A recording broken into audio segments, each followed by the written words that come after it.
Glória a Deus. Aleluia, Deus. É o nosso Deus. Glória a Deus.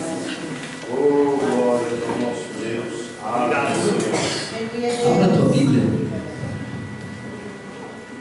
na carta aos Hebreus.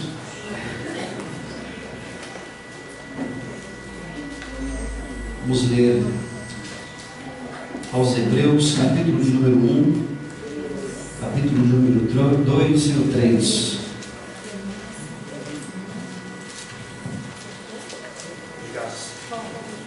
Glória a Deus.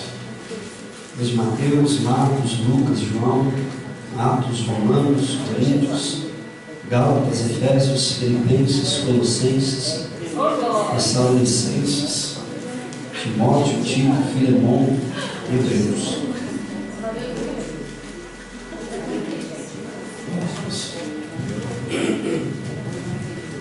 Glória a Deus.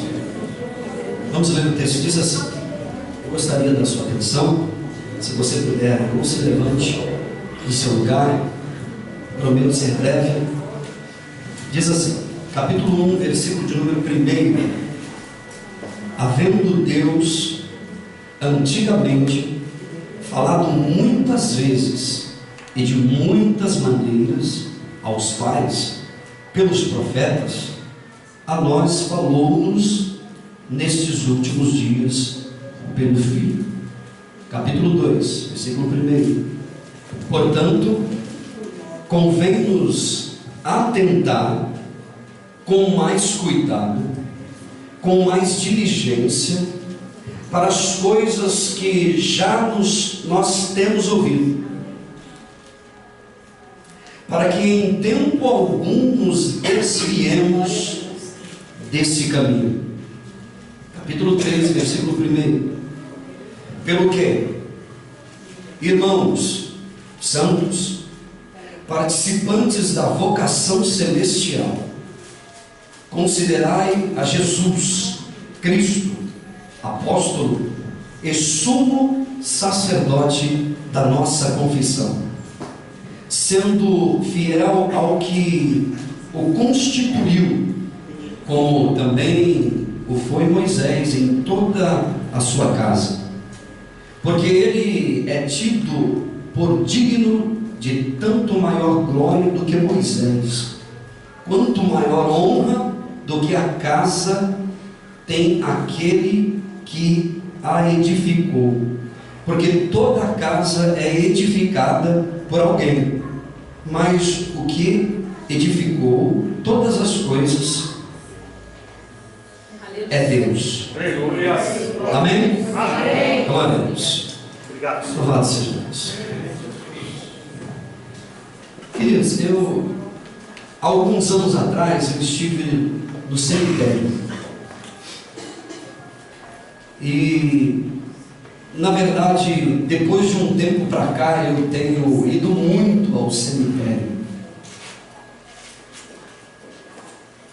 E eu me lembro que, em um caso que eu estive ajudando uma família, a gente viu muita dor no coração daquela família, muita dor no coração daquele pai. E eles oravam a Deus no seu cantinho, próximo de mim, e diziam: Deus, por quê? Por quê? Por quê? Muita dor. Por que o Senhor não ajudou? Por que o Senhor deixou? Eu já perdi as contas de quantos velórios eu já participei depois que a gente começou essa caminhada com essa igreja aqui. Eu me lembro que certa feita eu estive em um cemitério lá em São Paulo e algumas frases naqueles túmulos me chamou a atenção. Eu me lembro de uma frase que estava escrito da seguinte maneira: a minha querida e amada mamãe, ao meu querido e eterno papai, à minha vovozinha tão querida e amada, ao meu filho que tanto amei, E aquilo mexeu muito comigo, porque todas as vezes que eu vou no cemitério, parece que vem como um flash na minha vida, pelo fato talvez de eu nunca ter perdido alguém da minha casa. E por causa da dor e do sofrimento humano, é que essa carta foi escrita, que a gente acabou de ler.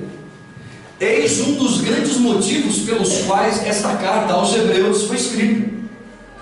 Essa carta é destinada a um povo hebreu, só que ninguém sabe quem escreveu. Há quem diga que foi Paulo. Outros dizem que o grego pelo qual foi utilizado não é o grego de Paulo, então não foi ele. Os grandes biblicistas dizem isso.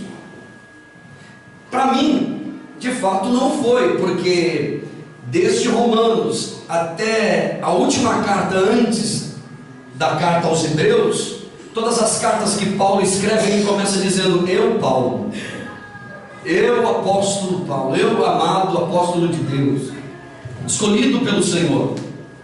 E outra coisa, o escritor aos Hebreus disse que nunca viu o Cristo.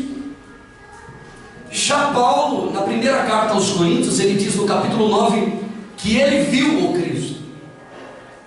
Ele foi surpreendido pela presença do Cristo. Ele apareceu para mim, disse Paulo.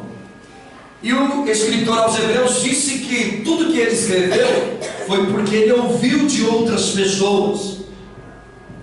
Porém, eu quero chamar a tua atenção hoje não para esse detalhe. A questão hoje aqui é por que é que o escritor aos Hebreus escreveu uma carta tão acentuada assim? Por que é que ele escreveu uma carta tão provocante como ele escreve? A igreja é a igreja dos Hebreus. Essa carta foi escrita de uma maneira muito rica, de uma maneira muito nobre. Na verdade, quem escreveu essa carta, escreveu com muita coragem, naqueles dias, de dizer o que ele disse, arriscando a sua própria vida. E ele escreve não só com muita coragem, mas com muito talento. Ele escreve como quem escreve com as penas de um destro escritor, e muito criterioso. Ele trata de um assunto muito perigoso e ao mesmo tempo muito profundo. E ele vai escrevendo e direcionando essa carta ao povo hebreu. Essa é a história, um povo hebreu, porém a carta vai para Roma, para a cidade de Roma. O remetente manda a carta para o destinatário que está em Roma, que é a igreja que foi separada, que foi dividida, e um pouco dessa igreja mora na cidade de Roma.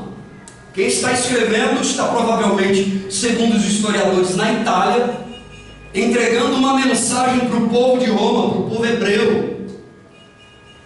O que foi que levou este autor a escrever uma carta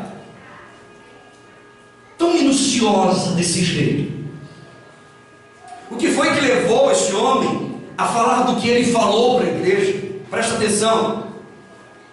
Quando esse homem escreve o que ele escreve com muito temor a Deus. Após a dispersão dos hebreus, depois da perseguição que teve a partir de Atos dos Apóstolos em diante, muitos cristãos viveram dispersos, um pouco em Roma, um pouco na Itália, um pouco na Grécia, e foi dividido esse povo. E há quem diga que foi obra de Deus aquilo dali, porque eles estavam muito acomodados em quatro paredes, e Deus queria expandir o seu evangelho, a sua mensagem.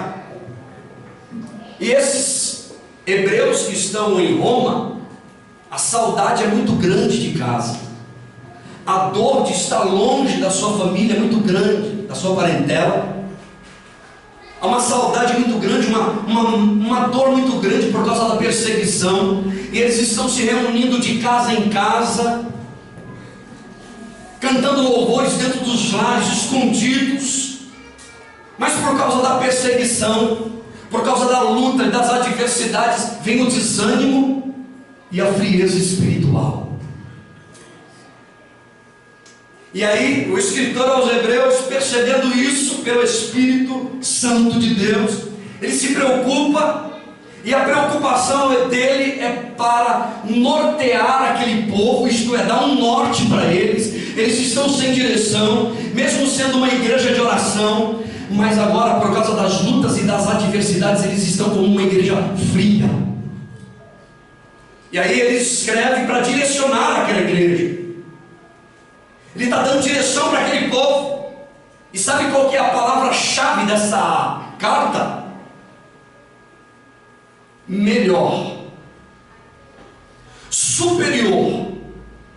Ele está dizendo aos hebreus que estão em Roma, escondendo-se, por assim dizer, que eles não podem esquecer da mensagem original.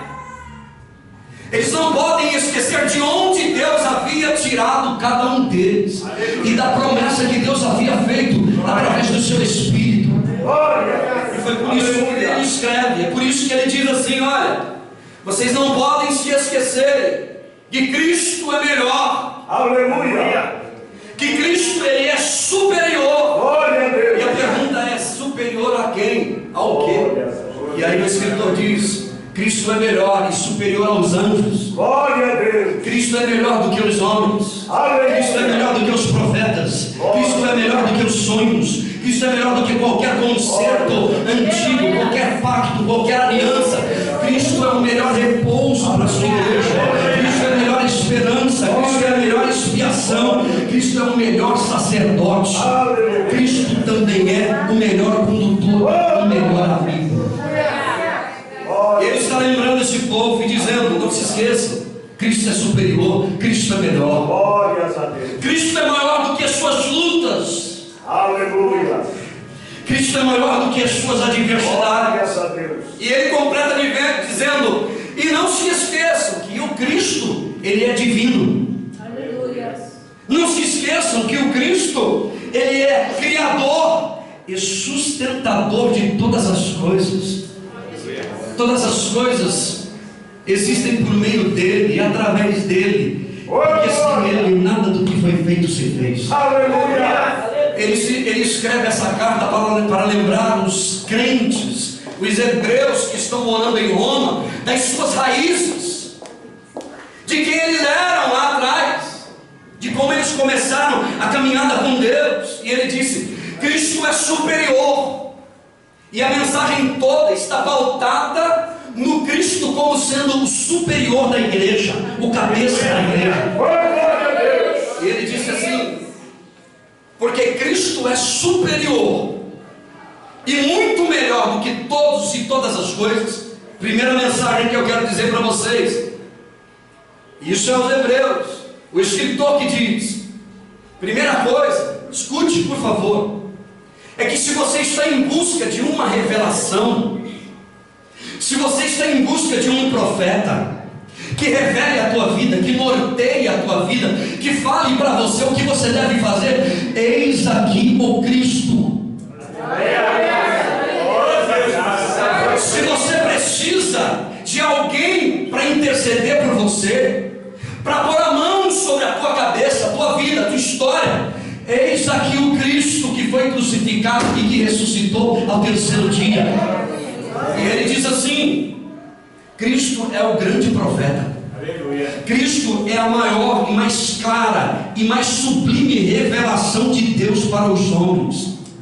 Se vocês estão em busca de uma resposta, o escritor diz: Cristo é a resposta para a tua vida. Se você precisa de uma saída, Cristo é a única saída para a tua, para a minha, para a nossa vida.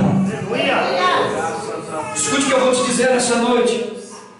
A Bíblia Sagrada diz que rejeitar o Cristo é rejeitar a vida eterna. Rejeitar o Cristo é rejeitar a vida que foi nos dada por graça. Eu vou repetir: a vida que foi nos dada por graça. Irmãos, todos nós seres humanos somos habitantes de uma ambiguidade tão grande, mas tão grande, irreconhecível, muitas das vezes. Como assim, pastor? A gente chora pedindo a Deus resposta, e quando Ele responde, a gente não quer. A gente chora pedindo a Deus uma porta aberta, e quando Ele abre a porta, a gente pergunta: será? Por quê? A gente pede socorro no dia da angústia, e Ele tem socorro para a vida da gente, e a gente recusa o socorro de Deus na hora da angústia. Sabe por quê? Por causa da nossa insegurança.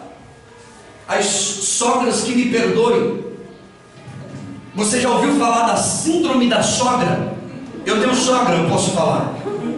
A síndrome da sogra é o seguinte: ela ama o genro, porque a minha filha, ela diz, encontrou um amigo, um parceiro, mas às vezes ela tem vontade de esganar ele. É ou não é?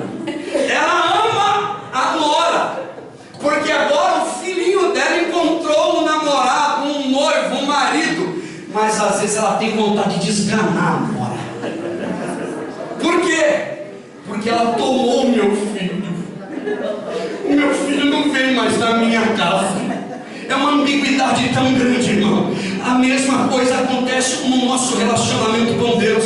A gente diz que ama a Deus, a gente diz que entende Deus, mas às vezes a gente tem vontade de fechar a mão e cruzar os braços e fazer bico. Eu conheço muita gente xingando Deus por causa dos desastres que estão acontecendo aí fora, e dizendo: por que é que Deus não faz nada? E Deus está dizendo: por que é que vocês não fazem nada? Irmão, tudo que Deus precisava de fazer, Ele já fez. Ele nos deu vida, Ele nos deu a oportunidade para a gente manter a nossa vida de pé. Deixa eu dizer uma coisa para você. É verdade, Deus. Sabe por que a gente não aceita o trabalhar de Deus? Porque tem que ser do nosso jeito. Porque muitas das vezes o medo e a insegurança, ou as nossas carências, nos arrastam. Aleluia. Nós somos um povo muito carente, irmão. Glória. Mas nós não podemos esquecer que a Bíblia diz que Deus não despede ninguém de mãos vazias. Deus não despede ninguém de mãos vazias, nem as sogras, nem as noras, nem os genros, nem os encrenqueiros. Não sai de mão vazia, porque Deus é gracioso. Nós precisamos de lembrar, diz o escritor aos Hebreus, que Cristo é superior. Superior ao que, meu irmão? Superior a todas as coisas, a tudo, a toda perseguição que você está enfrentando, a toda mágoa, angústia que mora dentro do teu coração. Cristo é superior ao pesadelo que não te deixa dormir em paz. Cristo é superior ao teu passado. Cristo é muito mais superior do que os seus traumas, do que as suas inquietações, o seu desânimo. Eu tenho uma palavra de Deus para alguém aqui neste lugar. O Cristo que é superior quer nortear a tua vida. É por isso que Ele tem te sustentado até hoje. Deixa eu dizer uma coisa para você em nome de Jesus. Muitos de nós amamos a Deus, mas sabe qual que é o problema? É que a gente quer recompensa. A gente fala dos políticos, irmão, mas nós somos políticos também. Os políticos gospel, pastor gospel político, que quer recompensa, quer reconhecimento. Igual o escritor aos Hebreus diz assim: Aleluia, Deus. prestem atenção. Glória. Se você quer uma resposta para a tua vida, Aleluia, Deus. eis aqui a resposta. Glória. Aleluia. Eis aqui a resposta para a tua vida. O povo está se escondendo, está fugindo, por causa das mágoas, por causa dos traumas, por causa das acusações do tentador, do diabo, por causa do vizinho, por causa do patrão, está escondendo. E Deus está dizendo que Ele é superior, Ele pode resolver a tua vida. Escute que eu vou dizer uma coisa aqui para você em nome de Jesus. Sabe qual que é a minha oração todo dia, irmão? Que nunca, jamais falte aqui neste lugar uma palavra de consolo e uma palavra de alerta para a sua igreja. Que Deus nunca permita que falte aqui neste lugar tanto uma palavra de conforto, de consolo, mas uma palavra de alerta para a igreja. Nas nossas igrejas,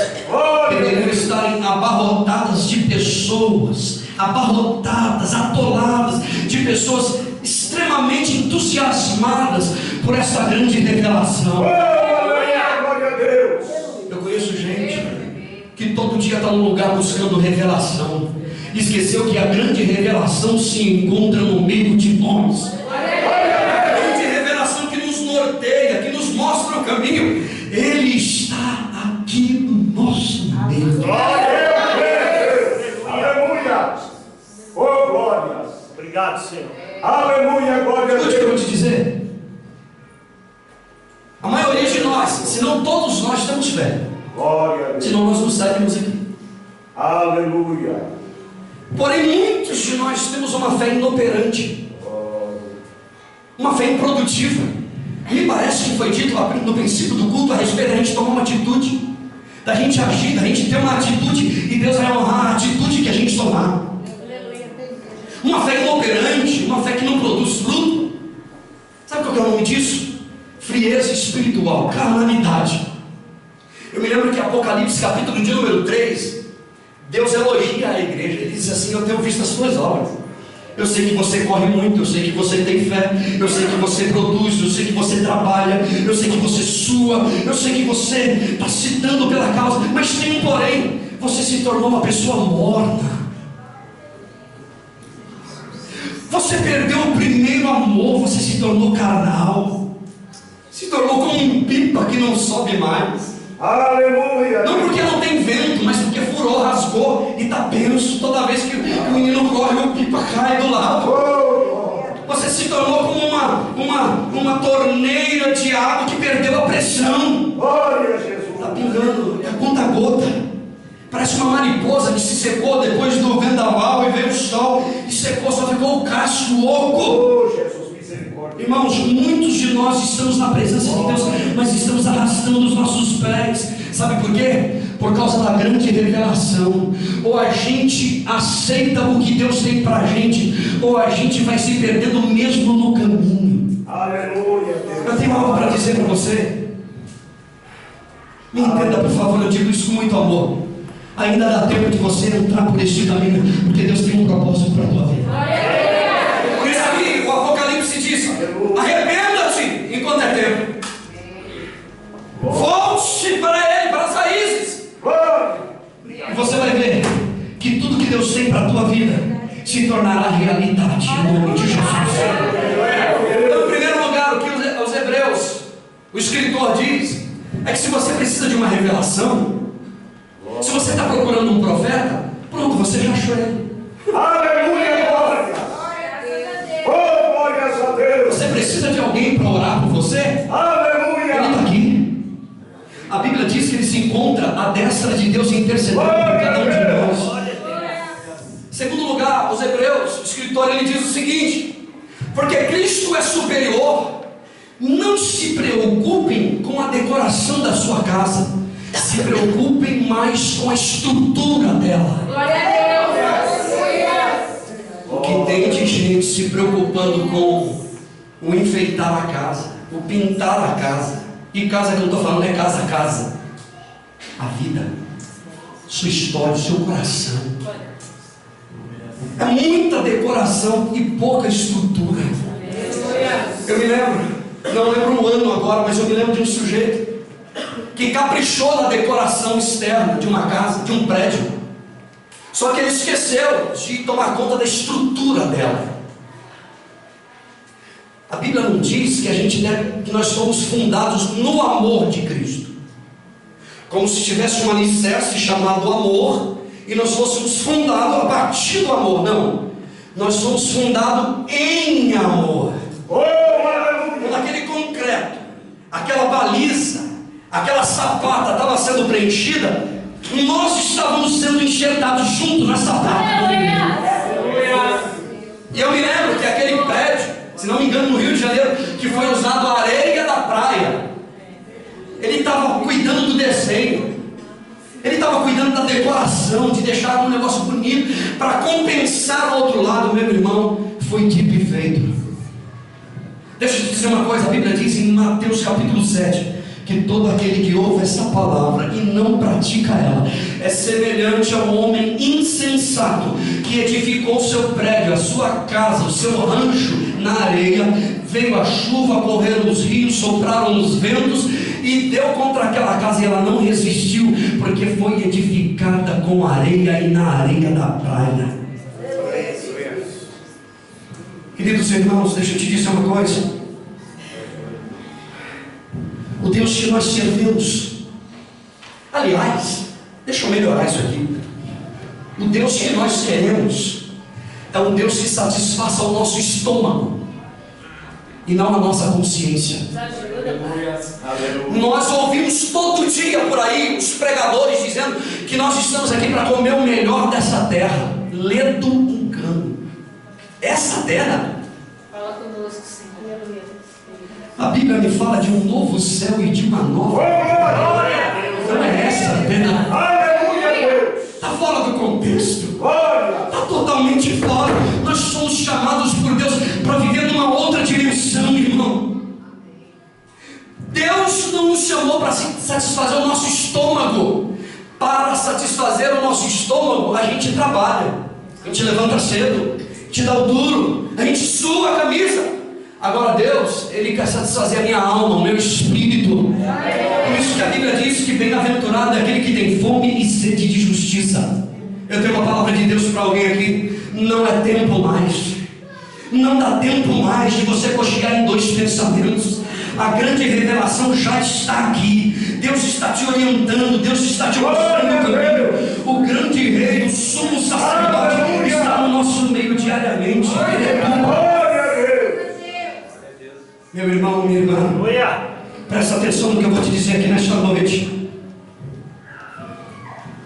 Eu digo isso com muito amor. Aleluia, Deus. Se Cristo de fato é importante para você, se Deus de fato é importante para você, então arrume tempo. Glória a Deus.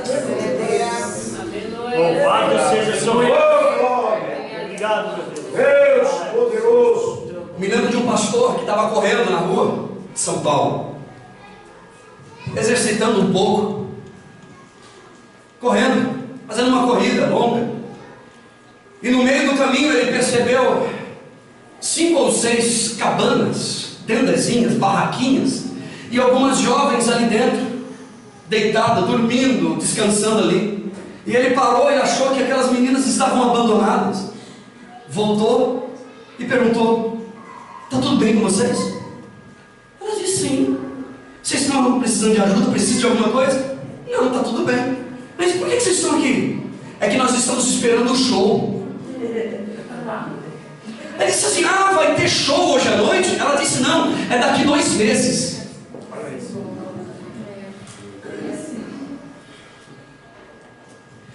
Aí eu pergunto: aquelas meninas são loucas? Não, a princípio não. Calma, eu vou explicar. É porque para elas aquilo dali é importante. E quando uma coisa é importante para mim, eu arrumo tempo, eu arrumo dinheiro, eu vou a pé, é debaixo de chuva, eu atravesso a cidade, eu dou um jeitinho, eu corro atrás, é no frio, é no calor, sei lá o que eu vou. Se é importante para mim, eu dou um jeito. Deixa eu te dizer uma coisa. Se Deus é tão importante para mim e para você, arrume tempo, reprograme a tua vida. Olha como o ser humano é ambíguo. Você se lembra de João o Batista? Quando ele viu Jesus, ele está batizando um povo no Rio Jordão. Diz a Bíblia que quando Cristo aparece, tem uma multidão e João Batista batizando as pessoas. E batizando, dizendo: arrependei-vos, se arrependam, se arrependam. E o povo está vindo, com o coração aberto, se arrependendo. E o João Batista batizando. Quando de repente aparece Jesus, vindo dos montes, e ele para. Ele para. E ele olha para Jesus. Eu acredito que todo trêmulo, cheio de inspiração, e aponta para Jesus e diz assim: eis aí o Cordeiro de Deus que tira o pecado do mundo. Glória a Deus. Eis aí! Aleluia. Eis aí aquele que eu falei para vocês que ia resolver a vida de vocês.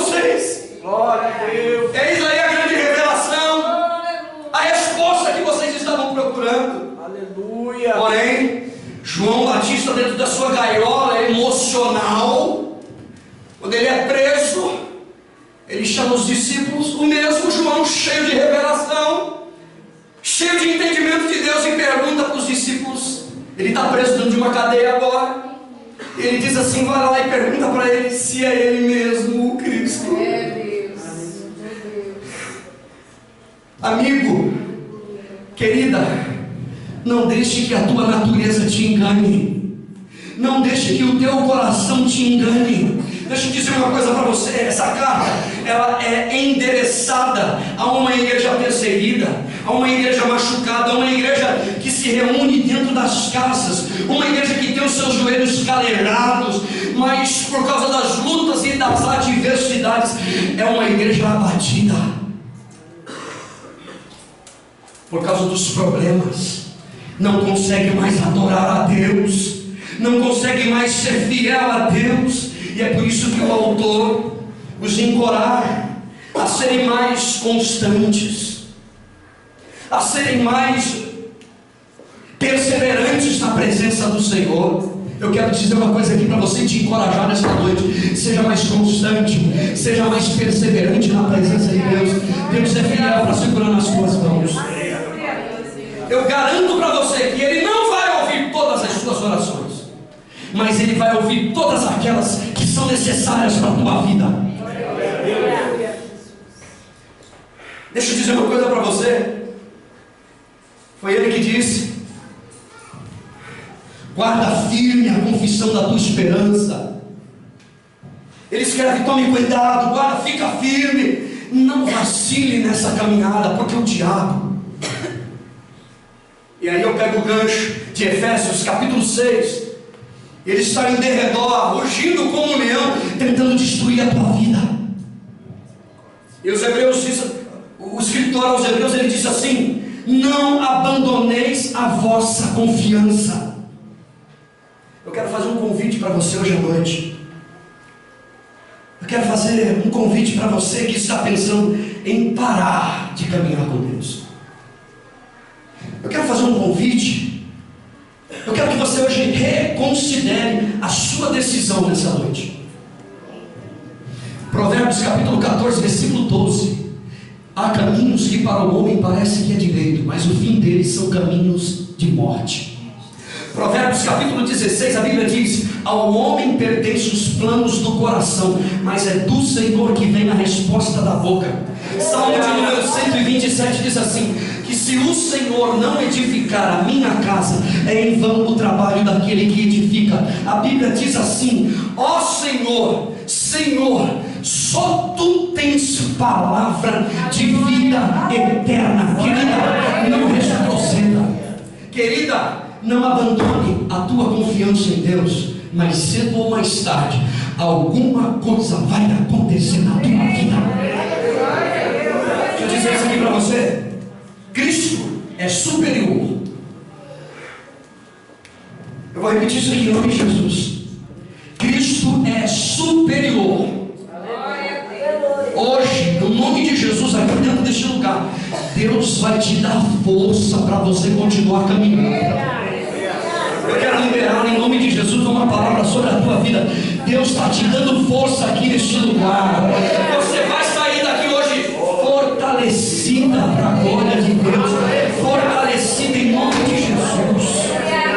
É o Salmo de número 40 que diz: Ele dá força ao cansado.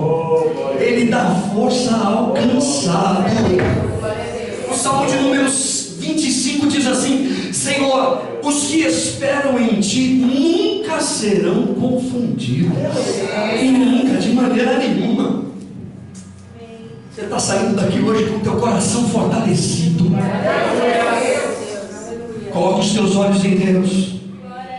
Glórias a Jesus. Irmã, Eu creio, Deus. Irmã, Glórias. é andando e chorando. Glória a Deus. Você queria uma resposta? Andando e chorando. Andando e chorando. Mas Deus está fortalecendo o teu coração. É andando e chorando, mas Deus está fortalecendo o teu coração. Não desanime. Deus proverá. Deus velará por ti. Não desanime, Deus proverá. Queridos irmãos, esta palavra, presta atenção no que eu vou te dizer, essa palavra aqui, ela deve ser lida sem ansiedade. Esta palavra aqui, ela deve ser lida sem ansiedade. Eu quero dar um conselho para alguém aqui nessa noite: não manipule a palavra ao seu bel prazer. Não faça isso.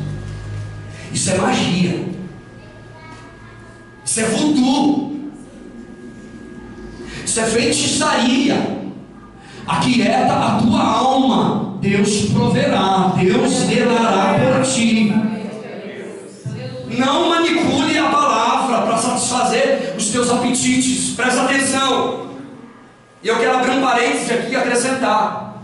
Não importa o que você sonhou, não importa as suas intuições, os sentimentos do teu coração, não importa. Fica com a palavra, porque é o que a palavra diz, é o que vale. Cuidado com os caminhos de Saul. Cuidado com os caminhos de Saul. Saul queria porque queria uma resposta de Deus. E como Deus não respondeu por causa da desobediência dele, ele foi procurar uma feiticeira. Ele foi buscar um tarô. Ele foi ler as cartas, pedir para a cigana ler a mão dele. E terminou do jeito que você sabe que ele terminou. Pega essa palavra. Esposa, marido, pega essa palavra, internalize ela no teu coração, faça uso dela e esfrega essa palavra na cara do diabo e diga: arreda de Satanás, eu tenho uma palavra, a palavra é superior, ele é superior ao meu problema, às minhas angústias, às minhas dificuldades, aos apetites do meu coração. Anda na palavra e a palavra vai te honrar. Deixa eu dizer, glórias a ti, Senhor. Louvado seja o Pare de ler a palavra para os outros. Leia a palavra para você. Pare de ler a palavra para o outro. De que adianta ganhar o mundo inteiro e perder a sua alma? Leia para você. Use essa palavra para você. Leia na frente do espelho para você. Assuma ela dentro de você. Quero dar um conselho para alguém aqui nesse lugar. Não seja escravo da sua circunstância. Viva um dia de cada vez e Deus vai te honrar. Esse momento que você está passando, vai passar. Essa luta que você está enfrentando, vai passar. Escute. Se você quer um amigo leal, eu quero te apresentar um hoje nessa noite. Aleluia. Glória a Deus. Glória a Deus. Jesus de Nazaré. Sabe por que a gente se decepciona? Porque a gente coloca a nossa fé no homem, no pastor. Bem feito. O pastor cai, quebra, desmorona, faz besteira. Eu já tomei uma decisão na minha vida: eu nunca mais vou me decepcionar com nada, irmão, porque eu não coloco mais a minha confiança em ninguém. Minha confiança está em Jesus. Jesus de Nazaré, Ele é a grande revelação para a minha vida. Ele é superior. Dizem que o homem, ele não morre quando o coração dele para de bater. O homem morre quando ele para de crer, quando ele para de sonhar. Por isso que tem muita gente morta-viva, vivo morto, zumbis gospels dentro da igreja. O coração está batendo, mas perdeu a fé em Deus. Só porque alguém falou, alguém disse. Eu quero dizer uma coisa: Cristo é superior. A maior revelação se encontra no nosso meio. Volte a sorrir de novo em nome de Jesus. Volte a sonhar novamente. Diz o meu Deus aqui neste lugar: Deus te trouxe aqui para renovar a aliança com você. Deus quer refazer uma aliança aqui nessa noite, neste lugar. Em terceiro lugar, eu termino.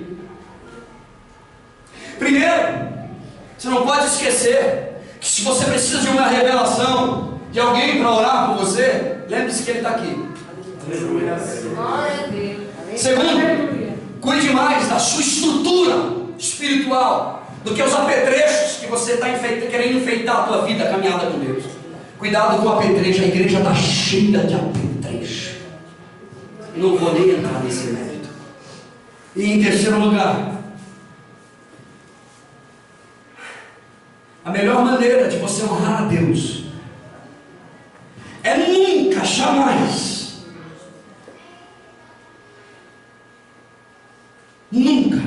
se desviar do caminho do Senhor. Simples assim. Você quer honrar a Deus? A Bíblia diz que nós não podemos fazer como muitos estão fazendo, abandonando a igreja, cultuando a Deus em casa, servindo a Deus em casa. Não faça isso. Não faz isso. A melhor maneira de você honrar a Cristo é permanecer firme na presença dEle. Não tenha medo de caminhar por este caminho. Tenha medo de não caminhar pelo caminho. Eu conheço gente que tem vergonha de caminhar no caminho. Eu digo, vergonha é não caminhar no caminho. Vergonha é saber que Cristo está te chamando, segurando na tua mão, e você continua da mesma maneira. Eu quero terminar dizendo: se em algum momento na sua vida você caiu, se levanta. Se em algum momento na tua vida você caiu, você escorregou, se levanta. Se levanta. Recomeça de novo. Aleluia. Começa tudo de novo. Se levanta. Quando eu entrei naquele cemitério, naquele dia, há uns 4 anos atrás, 3, 4 anos atrás, e eu vi aquelas frases que dizia: a minha mamãezinha querida, ao meu pai tão amado, a minha vovozinha, ao meu filho querido, que eu tanto amei. Eu me lembrei de uma história de um rapaz que ele disse que se arrepende até hoje de todas as vezes quando ia dormir, de não ter tomado bênção do pai dele antes de dormir, como era costume da família. E ele, olhando para o pai dele no caixão, ele dizia: me arrependo até hoje, que todas as vezes que eu pude tomar bênção do meu pai, dar um abraço nele, eu não dei. E eu me lembro das palavras do meu pai, que me dizia todos os dias: não saia do caminho, permaneça no caminho. Ele dizia, meu pai insistiu comigo de dia e de noite: seja homem, não saia do caminho. Ele insistiu com as minhas irmãs: seja forte, não saia do caminho, não se desvie desse caminho. Eu me arrependo até hoje. E muitas das vezes eu deixei de falar com meu pai por causa de bobeira, deixei de abraçar ele, mas ele falou para mim as palavras que ele disse para mim, eu nunca me esqueci. Ele disse: não saia do caminho. Deixa eu dizer uma coisa aqui para você: se o teu passado te condena, o meu também. Te alivia, te ajuda. Se o teu passado te acusa, te condena, o meu também. Se você deixou rastros para trás, eu também. Seja bem-vindo ao clube dos rastros para trás. Igual uma lesma que vai deixando rastro, eu também deixei. Mas se o teu passado não dá mais para corrigir ele, recomece, apaga tudo, começa tudo de novo, que Deus vai abrir uma porta para você e você vai voltar a sorrir novamente. Você vai sorrir de novo. Tem coisas que não dá mais para corrigir, irmão. Então olha para Jesus, coloca os seus olhos, não saia da presença do Senhor em hipótese nenhuma. Você quer orar a Deus? Permaneça no caminho. A história de Jesus foi marcada por lágrimas. A história de Jesus foi marcada por dores. O homem que se agonizou no Getsemane é o nosso modelo. Dizem que Cristo sofreu para eu não sofrer. Ah, tá. Cristo se fez pobre e miserável, capengando, para eu ficar rico e milionário. Bill Gates, olha aqui um monte de Bill Gates. A história de Jesus foi marcada por dor, irmão. E ele diz, inclusive a Bíblia diz que nós somos convidados a sermos participantes do seu sofrimento. Aliás, foi ele que disse: não foram vocês que me escolheram, mas fui eu que escolhi a cada um de vós e vos designei para que deem fruto. É a Bíblia que diz que o povo viu uma grande luz, a Bíblia diz, e os que estavam em trevas, assentados na região da sombra e da morte, a luz raiou. A Bíblia diz que eu estava com meus 2 pés atolados na lama, ele firmou os meus pés na rocha. Portanto, a Bíblia também diz: portanto, brilhe a tua luz no meio dos homens, a fim de que eles vejam as boas obras de vocês e glorifiquem o vosso Pai que está no céu. E tudo isso é dito hoje à noite, a fim de que você volte às raízes novamente, a fim de que você volte ao primeiro amor. Jesus te ama. Jesus te ama. Se você quer um amigo verdadeiro, leal, Jesus. Jesus de Nazaré. Sabe por quê? Há um hino que diz: dos vales ele é o lírio, a estrela da manhã. Dos vales é o lírio, a estrela. Glória a Deus. Consolador amado, meu protetor do mal, solicitude minha toma-se. Dos vales é o lírio, a estrela da manhã. Segura na